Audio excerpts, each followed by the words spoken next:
今日係第12個南京大屠殺死難者國家公祭日，國家公祭儀式上晝喺侵華日軍南京大屠殺遇難同胞紀念館舉行。廣州多所學校嘅師生冒雨參加喺黃花崗公園舉行嘅國家公祭日紀念活動。2025年廣州慈善捐贈分析報告發布，廣州今年嘅慈善捐贈總額超過10億元。冷空氣之下，廣州晏晝2點氣溫比琴日同期下降10.6度，各區發布寒冷預警。各位晚上好，歡迎收睇廣視新聞。你而家睇緊嘅係廣州廣播電視台綜合頻道。嚟睇新聞嘅詳細內容。今日係第12個南京大屠殺死難者國家公祭日，國家公祭儀式上晝10點喺侵華日軍南京大屠殺遇難同胞紀念館舉行。1937年嘅今日，侵華日軍野蠻侵入南京，30幾萬同胞喺6週內被屠殺，每隔12秒就有一條生命消逝。今日我哋以國之名祭奠遇難同胞，勿忘國殤，吾輩自強。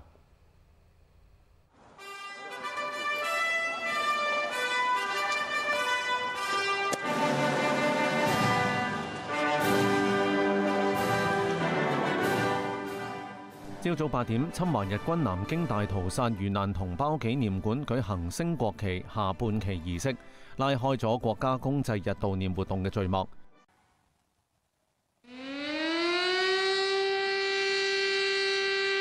上晝10點，防空警報鳴響，期間南京市主城區範圍內道路上行駛嘅機動車停駛鳴笛致哀，火車、船舶同時鳴笛致哀。道路上嘅行人、公共場所嘅人員就地默哀1分鐘。喺公祭廣場四周260幾面國家公祭幡靜靜豎立，16名禮兵向公祭台敬獻咗花圈。侵華日寇，擄掠燒殺，屍橫遍野，血染長江。88名青少年朗誦和平宣言。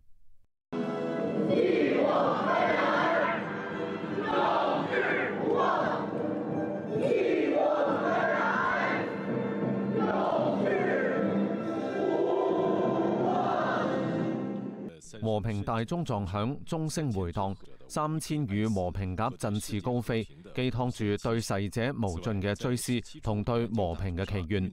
江蘇全省以及全國多地全國抗戰類紀念博物館、全球50幾個國家同地區130幾個僑社團及國際友好人士同步舉行悼念活動。中國100所小學聯動舉行2025學歷史重和平共朗讀國家公祭網絡雲班會主題教育活動。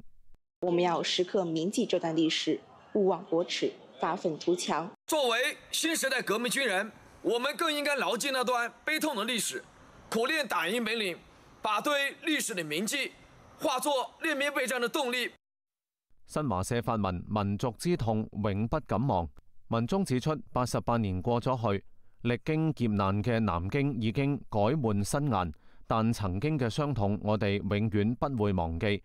我哋絕不允許日本右翼勢力開歷史倒車，絕不允許外部勢力染指中國台灣地區，絕不允許日本軍國主義死灰復燃。廣州電視編輯報道。今日上晝喺廣州黃花崗公園舉行咗勿忘國恥、圓夢中華南京大屠殺死難者國家公祭日主題紀念活動，300幾名師生家長冒雨參加。楊士秋報道。緬懷死難同胞，緬懷為抗日戰爭勝利獻出生命的革命先烈。活動開始後，全體人員默哀悼念遇難同胞，緬懷革命先烈。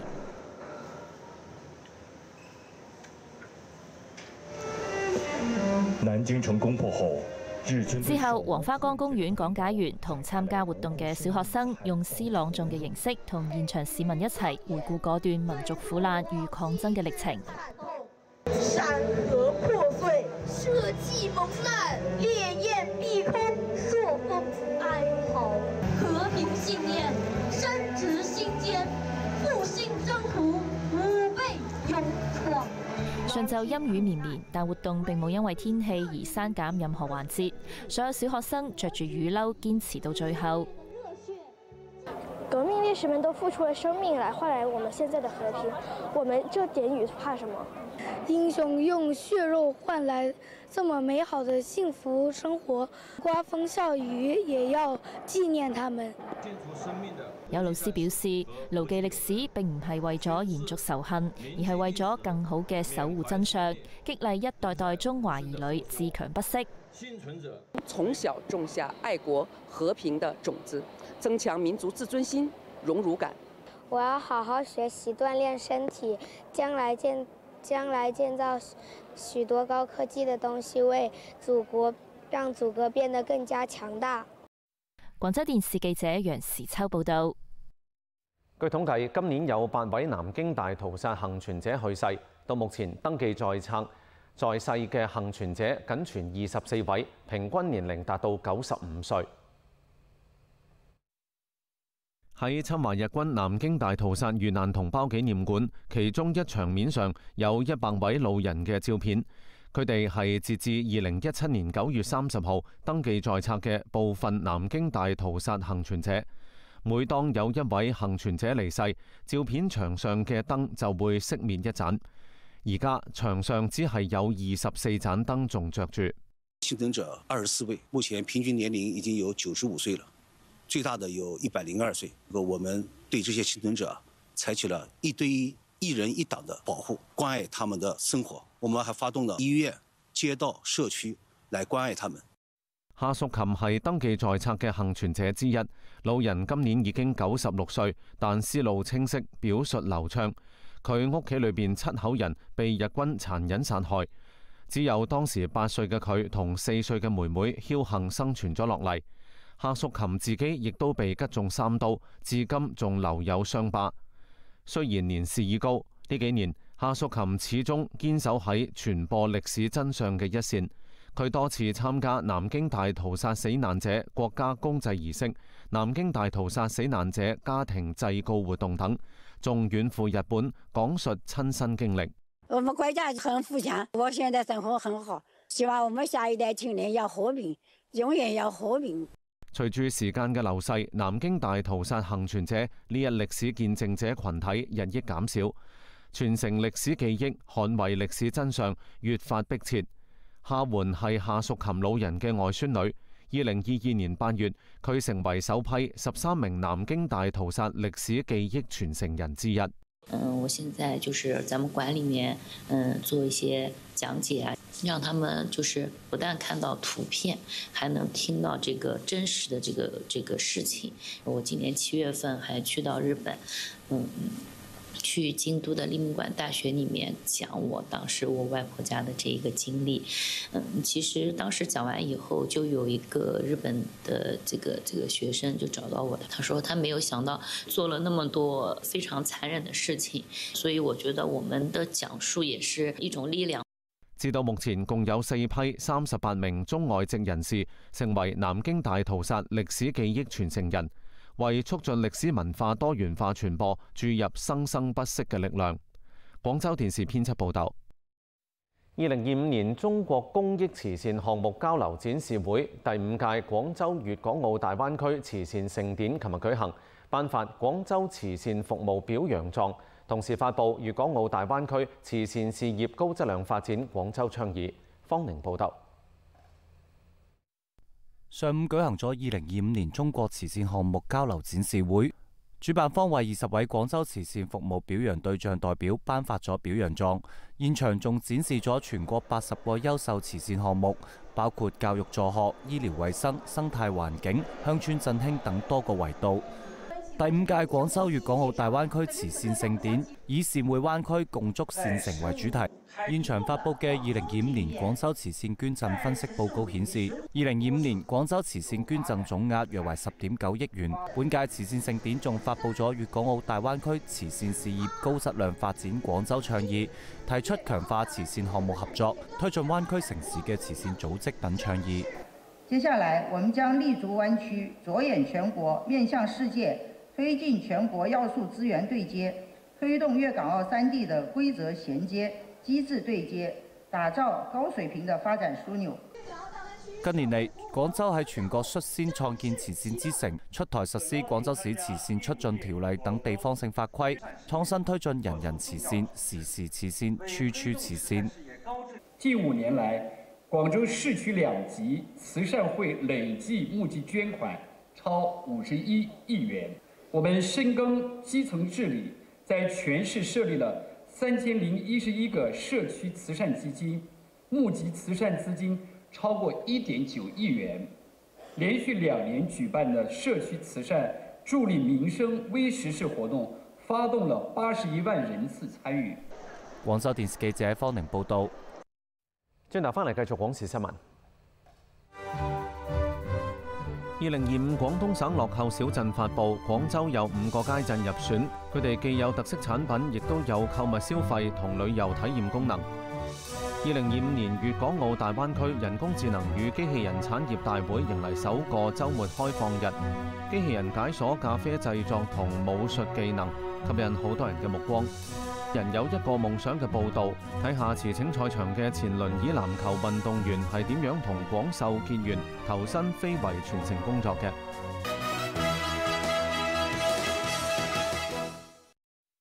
繼續廣視新聞，2025年粵港澳大灣區人工智能與機器人產業大會暨廣東省人工智能與機器人技能大賽迎嚟首個週末開放日。廣州越秀國際會議中心人潮湧動。作為核心板塊嘅 XAir 科技消費嘉年華吸引咗好多人嘅目光。何嬌報導。其中最熱鬧嘅展位就係呢一款咖啡機器人，佢唔單止可以一氣呵成完成研磨、萃取、打奶泡同拉花嘅全過程，高度靈活嘅機械臂仲可以根據顧客喜好喺奶泡上精準繪製出哪吒、全運會 logo 以及吉祥物等個性化圖案。呢一幕生動展現咗服務機器人依託廣東省超80%全國產量嘅強大製造基礎，從概念走向千家萬戶嘅成果。像一杯美式的話，大概60多秒時間；如果做印花，像我們印的喜羊羊樂融融的話，大概要2分多鐘。會上傳到印花的那個3D 印花機裡面去，奶泡上面做一個印花。喺另一個展區，一場關於具身智能嘅巔峰競技喺度上演。穩定行走、快速奔跑、流暢打拳，甚至精準跳舞嘅高動態人形機器人，展示出令人驚歎嘅運動控制能力同靈巧嘅創業潛力。呢個並非單一企業嘅獨秀，而係廣東喺工業機器人產量連續5年全國第一嘅深厚底蘊上，喺全球最熱賽道形成嘅強大產業集群同技術優勢嘅集中體現，標誌住從製造優勢向智能創造嘅躍升。包括高校科研，還有行業科研、文旅展示表演的，就現在很多商家景區會拿機器人去做引流、跳舞等等啊。那還有一類偏行業應用，就是像一些高端服務、展廳講解、博物館講解。同時，2025年廣東省人工智能與機器人技能大賽亦都舉行。大賽設立咗人工智能訓練師同機器人實操2大核心賽項，吸引咗全省高校同企業嘅技術精英競技。本次 XAir 大會從消費端嘅互動體驗同產業端嘅技術突破，再到人才端嘅戰略儲備，展現咗廣東喺全國人工智能同機器人產業嘅領先地位同發展優勢。廣州電視記者何嬌嘅報導。廣東省商務廳發布2025年廣東省樂扣小鎮名單，全省共有34個鎮街入選，着力打造扣在廣東重點品牌，進一步推動全省消費品質提升同民商旅經濟融合發展。陳萬晴報導。樂扣小鎮係粵享暖冬樂遊廣東消費季活動嘅重點品牌，通過挖掘廣東省內各地特色消費品生產專業鎮嘅潛力，集中培育推廣一批以特色產品為核心，兼具購物消費同旅遊體驗功能嘅樂扣小鎮。34個入選名單中涵蓋廣州、深圳、汕頭、佛山等14個城市。廣州有礦泉街道、獅嶺鎮、石圍塘街道、站前街道、昌華街道入選。入選鎮街聚焦電子產品、潮玩玩具、服裝服飾、食品、茶葉、荔枝等特色消費品產業聚集區。用好明年深圳承辦 APEC 峰会的国际流量，全力打造国际友好无界街区，大力做强首店经济、首发经济，进一步集聚品牌资源。我们乐从的家具已经从当初的这个单纯的商品销售，发展为潮流艺术的策源地。我们已经引入自动驾驶出行服務，打造沉浸式的家居文化體驗街區。另外，廣東購物地圖 2.0 版上線，新增以舊換新廣東優品購門店，展示全省近3萬間參與補貼嘅門店，仲實現微信、雲閃付、支付寶3大主流支付平台數碼直達。廣州電視記者陳曼晴報導。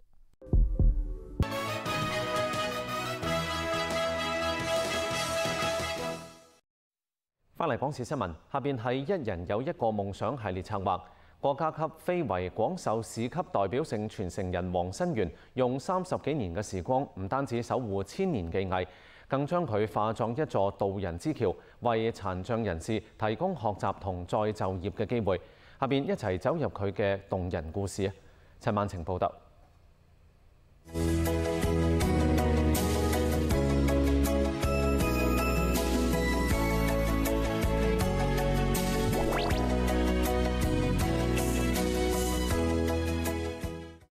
你可以用這3個顏色，可以交叉來，有了。就用回這個深色，對，就深色疊加。黃新元嘅廣繡工作室展示咗多件珍寶，有傳統花鳥、嶺南佳果、人與自然等等，展現和諧共生嘅作品。佢嘅作品亦多次作為國禮登上國際外交舞台。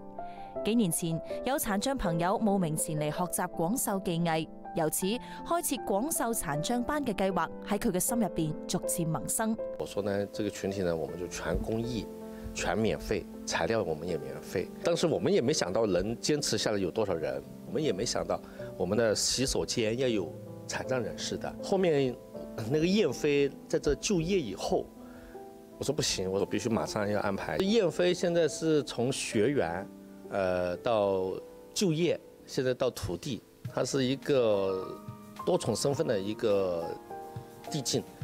黃老師口中所講嘅愛徒就係前輪椅籃球運動員潘燕飛。2005年，燕飛入選廣東省組建嘅第一支女子輪椅籃球隊，開啟咗自己國內外大賽嘅生涯。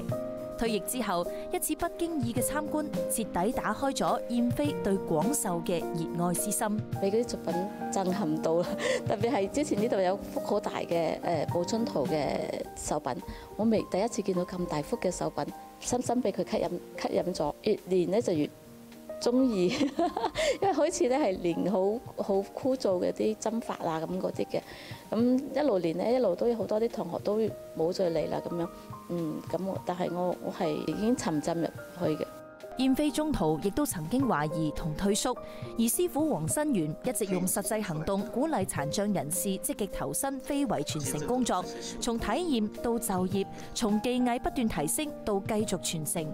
燕飛亦喺退役之後揾到咗新嘅人生光彩，可以自己嘅諗法加咗落去，我覺得呢個話係陰影嚟嘅喎，咁應該係好深色㗎。喺繡作品嘅途中咧，都有接到訂單嘅時候就會繡全運會嘅帽，又繡咗一段時間咁。黃老師就話想培養我成非遺傳承人啦，咁啊，我都覺得好受寵若驚，好多謝佢嘅培養。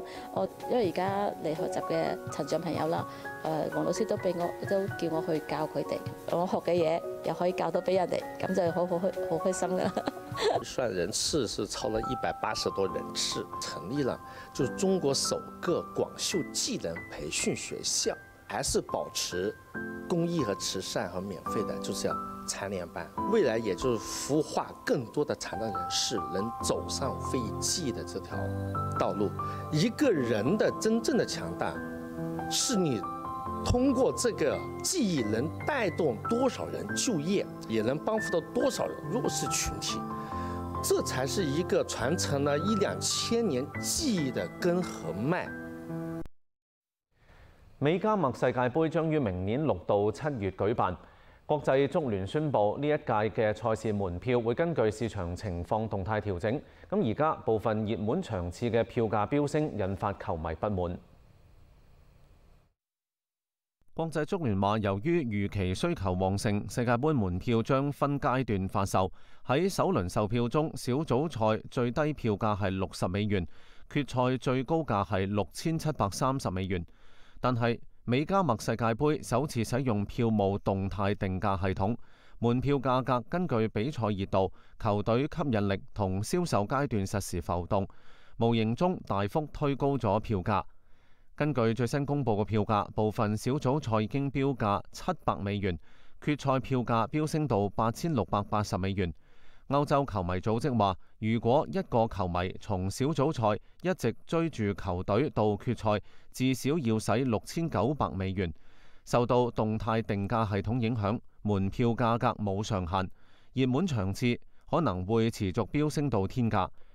有媒體話，一啲門票嘅價錢比2022年卡塔爾世界盃高出5到7倍。廣州電視編譯報導。轉頭翻嚟繼續廣視新聞。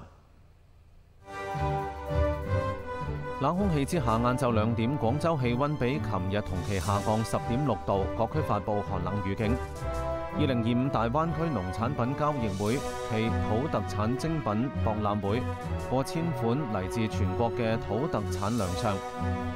殘特奧會正喺度進行，廣視觀察，我哋通過唔同側面睇下廣州點樣以暖心嘅服務展現城市温度。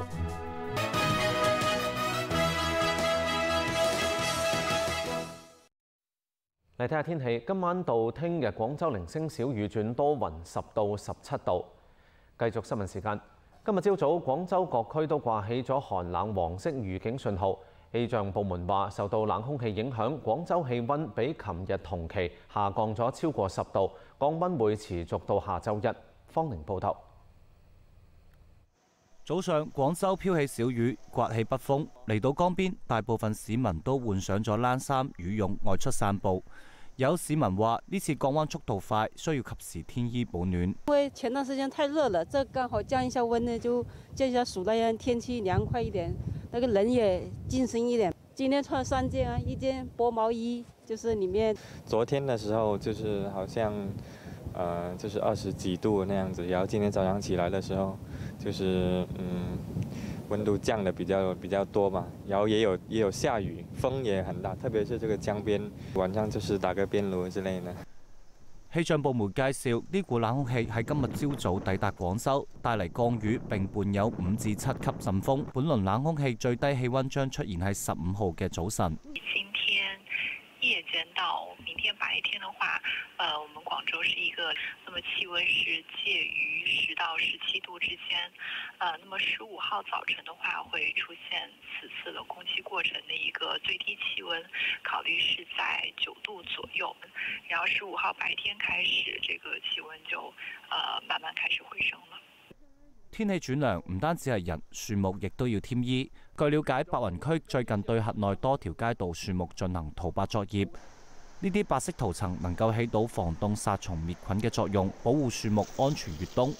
廣州電視記者方寧報導。2025大灣區農產品交易會暨土特產精品博覽會正喺廣交會展館舉辦，1000幾款嚟自全國各地嘅土特產亮相，幫助佢哋搭起從原產地到灣區消費市場嘅通道。李林報導。我哋細路仔就已經有嗰啲香蕉蘋果，有香蕉嗰種甜、香、脆。呢4種唔同顏色嘅陝西蘋果復刻咗阿姨講嘅小時候嘅味道。維納斯黃金嘅沙質口感，純粹蘋果嘅清脆多汁，青色嘅瑞雪甜度高，亦更加有兆頭。而大家熟悉嘅紅富士都會有唔一樣嘅味道。我們尋意的紅富士是酸甜口感，正常的話，相比於洛川或者說是甘肅的話，我們口感會帶點酸味。經典返場，有人就果斷掃貨啦。其實事實上，最想試還是這種傳統的紅富士的，現在的蘋果的味道啊，已經沒有很多原來的原味啊。那麼現在我想嘗嘗這陝西的蘋果，看看會不會找回以前的感覺。秋冬乾燥，山西集縣嘅玉露香梨人氣就好高，90%以上嘅含水量，甜度適中，食上一啖潤肺生津啦。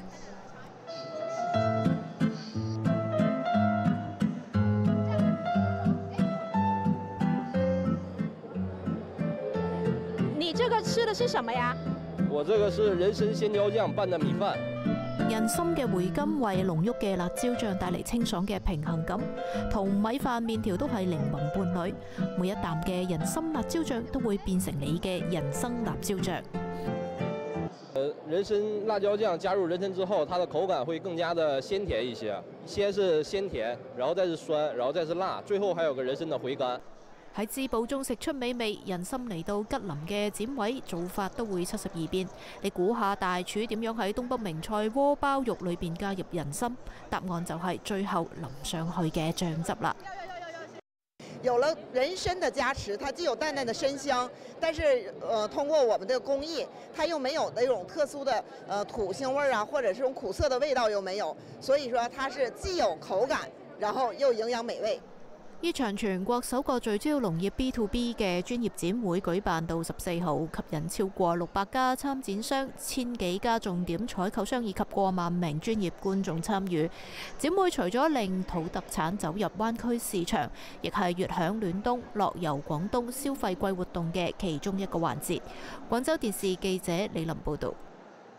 中華人民共和國第12屆殘疾人運動會暨第9屆特殊奧林匹克運動會首次由粵港澳聯合承辦，對於彰顯一國兩制制度優勢、展現14、5時期我國殘疾人事業發展新成就有住重大意義。賽事共設46個大項、1800幾個小項，全國34個代表團、7800幾名運動員報名參賽。今日嘅廣視觀察，我哋通過唔同嘅側面睇下廣州點樣令到有愛無愛嘅種子生根發芽。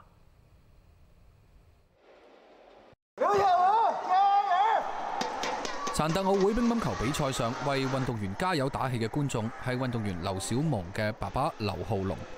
佢同屋企人專程從老家遼寧錦州趕到廣州。我女兒從出生開始就是殘疾嘛。在小的時候打乒乓球，就是為了他這個身體這個健康，為了他這個肌肉。沒想到這個陰差陽錯，他現在他成為這個專業運動員了，已經拿2塊了。首次企上殘特奧會賽場嘅劉小毛，亦都冇辜負大家嘅期望，最終攞到比賽嘅勝利。身後有人的支持，還是很開心的，也很安心。就是更多的改善，還是對我的內心更加自信了。奧運跳水冠軍陳艾森亦都嚟到現場，為運動員加油同頒獎。希望其實都是希望大家能完成自己的一個夢想、一個目標吧。然後就是也希望大家都能在不同的項目上面去能體會到不同運動的魅力嘛。輪椅籃球3人制喺今屆殘特奧會首次設立。隊員們為比賽獲勝開心嘅同時，對場館嘅無障礙設施改造點讚。很不錯，挺通暢的。為咗舉辦殘特奧會嘅比賽，廣州體育館進行咗多項無障礙設施嘅改造，其中喺體育館內4個角落設置咗無障礙坐席。我今日組織咗14個白雲區運動員過嚟觀摩呢個殘奧會呢個籃球比賽。一落地鐵就全程有志願者1對1跟進，服務幾好，全部無障礙，俾我哋一啲出行都無憂。場館之後1對1跟進，安排我哋坐邊度最好嘅位置，一個座位一條線，又可以望到全程嘅賽事呢個觀賽區，特別好感。從賽場上嘅拼搏互助到比賽場館嘅無障礙設計，我哋睇到嘅係運動員嘅自強不息，亦都係廣州深厚嘅人民關懷同包容底色。為咗做好殘特奧會嘅保障工作，廣州喺城市風貌提升、賽事保障等方面高標準、高質量，推動各項籌備工作，以暖心服務展現城市溫度。殘特奧會廣東賽區一共有36個比賽場館，承辦賽事嘅場館都按照一館一策編製無障礙專項設計方案。天河體育中心體育場同廣州市殘疾人體育運動中心獲得無障礙環境認證嘅最高等級3星認證。喺天河體育中心體育場，室內增設咗無障礙路徑，設置咗輪椅坐席、無障礙衛生間、無障礙休息區等設施，都進行咗清晰嘅指引。體育場室外新建咗2個輪椅坡道，選取咗高耐磨、防潮性能好，同時具備美觀同安全性嘅材料進行鋪設。廣州賽區嘅場館搭建咗廣州市體育場館智慧運營管理雲平台，一共安裝咗無障礙服務中心12個，無障礙智能服務裝25個。值得關注嘅係，廣州賽區無障礙環境建設提出咗零障賽區建設理念，將以往賽事無障礙環境建設保障需求轉變為長效受益。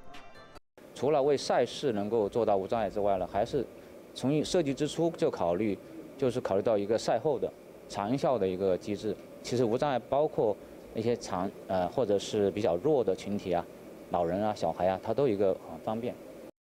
目前廣州賽區共有7個場館獲得省執委會無障礙環境檢查優秀等級，佔全省優秀場館嘅50%。作為廣州城市會客廳，花城廣場進行咗新一輪無障礙設施升級改造，管理部門全面咁翻新無障礙標識，檢修無障礙通道，優化出入流線，並且加建無障礙洗手間，減少排隊時間。喺無障礙服務台，管理部門增加咗眼鏡、放大鏡、盲杖等用品嘅投放數量，同時延長咗人工服務時間。住宿方面，廣州賽區嘅6家運動員接待酒店實施咗2輪高標準無障礙升級，彰顯廣州有愛無礙嘅東道主風範。就是我們一進門，你看就有盲道呀，然後每一個開關燈啊、插座呀、什麼空調的升溫、降溫，然後都給我們貼上了盲紋，然後讓我們非常方便。然後桌子的角呀什麼的都給弄上了防撞貼，特別好，我覺得。淋浴間它有一個，它給我們配備了沐浴凳，然後沐浴凳的後面還有一個扶手式淋浴桿，這個就是給我們起到一個輔助的作用。是便於為了我們那個輪椅能進去，很細心的又給我們鋪了一層小小的一個小坡道。針對6家殘特奧會接待酒店，共累計改造了762間各類無障礙客房，其中輪椅客房369間，對公共區域的這個公共衛生間進行了一個永久的改造。科技助殘係本屆殘特奧會嘅一大亮點，科技賦能幫助彼此跨越溝通障礙。呢批無障礙出租車嘅車身標註住「無礙出行，有愛相伴，殘障人士乘坐專車免費」字樣。殘特奧會期間全天候運營。聾啞人嚟講，佢上咗台之後，即係用嗰啲平板點出嚟，我可以音聽得到。然後我有咩問題嘅話，我就自己攞手機點出嚟，然後俾佢睇，確保佢係準確、安全嘅送到佢目的地。司機落車操控遙控器，將座椅旋轉90度，乘客調整好坐姿就可以好輕鬆咁坐上車。健哥作為首批嘅體驗者，對咁樣嘅暖心服務俾出5星好評。我輪椅的話，這樣過來是比較靈活。這種協助的話，其實我就完全自己就可以上車。這個我覺得是就體驗會更舒適一些，而且很安全。多台智能手語翻譯設備上線，幫助聽障人士跨越溝通障礙。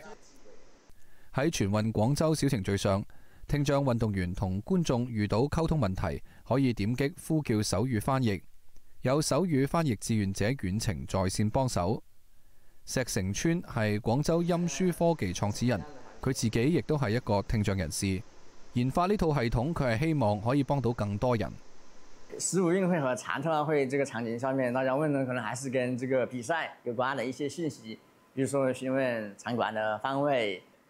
現在全國已經有180多位手語翻譯老師申請到我們這個平台上來成為志願者。我自己粗略的預估，平均每天應該有50-60位這個聽障朋友們呼入進來。同樣科技感滿滿嘅，仲有呢一款腦機 AI 輪椅。AI 頭環可以採集使用者嘅腦電、眼電、頭部動作等信號，實現隔空控制輪椅。例如眨眼就代表指令鼠標按確定，用頭部轉動等動作控制輪椅轉彎、加減速等等。腦機 AI 輪椅、導盲綠足機器人、智慧無障礙系統等科技產品喺殘特奧會期間為運動員同工作人員送上諸多嘅便利。呢啲創新賦能，既展現咗大灣區助殘科技同人民關懷嘅深度融合，更彰顯咗有愛無礙嘅城市溫度。殘特奧會既係體育盛會，更加係城市文明嘅檢閱。賽場內外嘅每一處細節、全鏈條嘅貼心保障同科技助殘嘅創新突破，共同為呢一場盛會注入咗動人嘅廣州溫度。關於呢個話題，跟住交俾陳文敏講下佢嘅睇法。無障礙係一道城市文明嘅風景線，盲道延伸至酒店角落，輪椅坡道兼顧安全同美觀，台角防撞貼開關盲文標誌，每一處嘅細節都藏住溫柔。志願者一對一跟進無障礙出租車免費服務。嗱，呢啲微小嘅幸福啦，令到殘障人士嘅參與更安心、更體面。科技為助殘注入持久力量 ，AI 手語翻譯打破溝通嘅隔閡，而腦機輪椅實現隔空操控，導盲機器人貼心引路。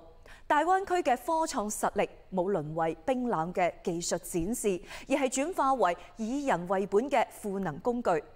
科技令到無障礙由滿足基本需求邁向提升舒適體驗，令到便利更有溫度。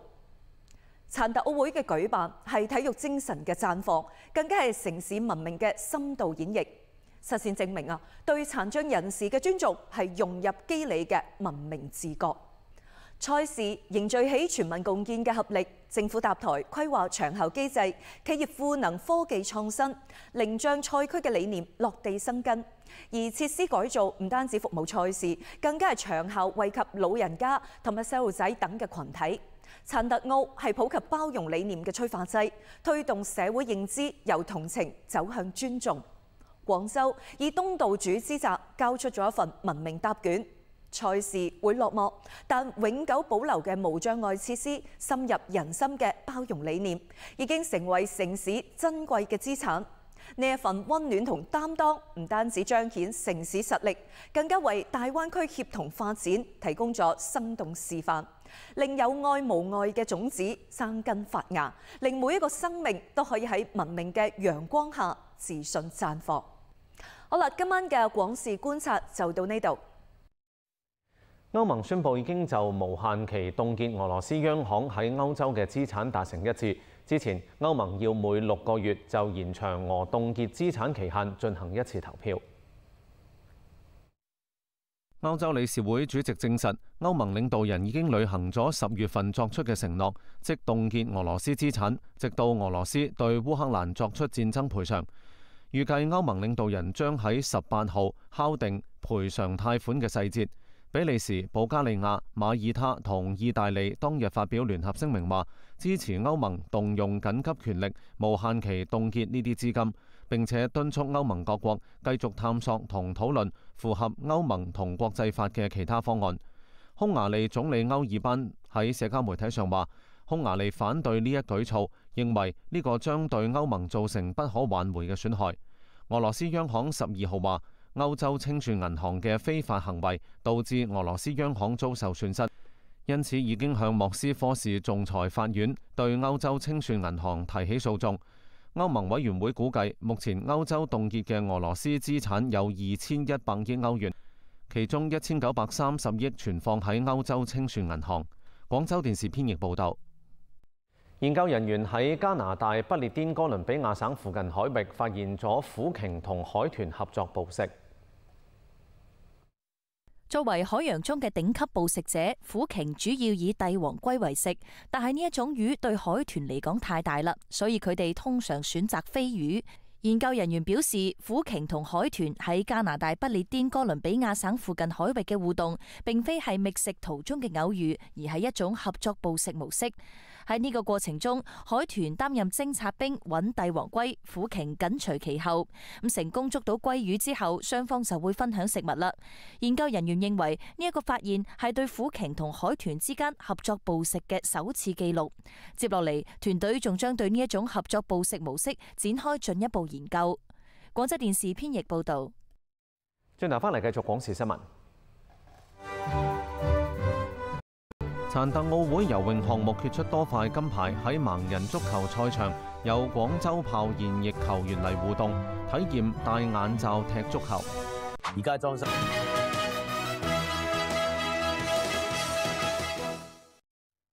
殘特奧會男子200米 T54級、T63級同男子3級跳遠 T47級等多項賽事嘅決賽，今日喺廣東奧體中心舉行。雖然天公不作美，但運動員依然竭盡全力。葉慧媛報道。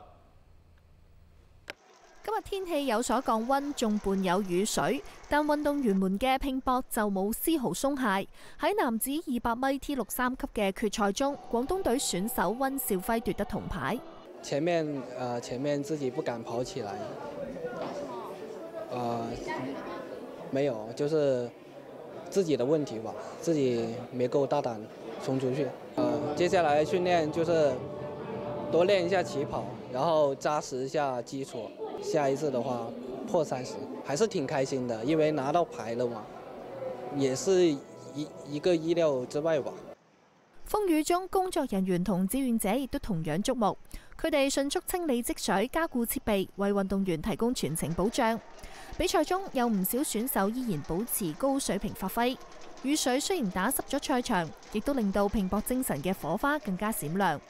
昨天就知道今天下雨了，還好影響不大。平時訓練也差不多是這個水平，也算是發揮出來了。接下來回去休息，準備明天跳遠。因為我們從來都沒有就是下這麼大的雨投過槍，然後這也是一次新的體驗吧。反正也年齡也這麼大了，我就放開頭的去就是了，管他拿第幾。就是把動作做好來。對，就是把動作做好來就行了。廣州電視記者葉慧媛報道。下邊